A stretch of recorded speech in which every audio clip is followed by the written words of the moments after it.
Hello दोस्तों, हम आपकी मीरा यादव चंडीगढ़ से हमारे यूट्यूब चैनल पे आप सबको स्वागत है। दोस्तों नाचिए सुनाने जाना हमारा गीत, जिसे लगे लाइक शेयर कमेंट करना। दोस्तों हाय दैया पीछे पड़ी दुल्हा के बहिनी, हाय दैया पीछे पड़ी दुल्हा के बहिनी।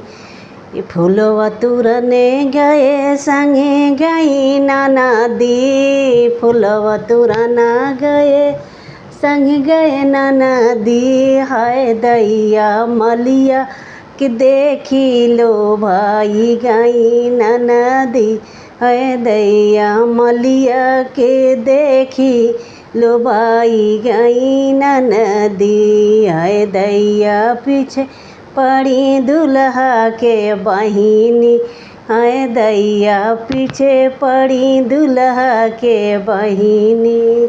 पनिया भरने गए हुआ गई ननदी, पनिया भरना गए हुआ गई ननदी।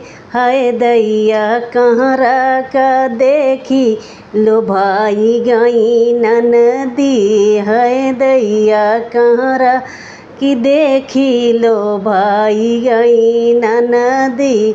हाय दैया पीछे पड़ी दुल्हा के बहिनी, हाय दैया पीछे पड़ी दुल्हा के बहिनी।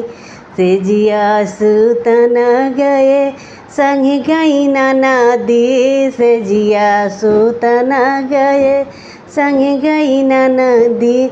हाय दैया भैया का देखी लो भाई गई ननदी, हाय दैया भैया कि देखी लो भाई गई ननदी।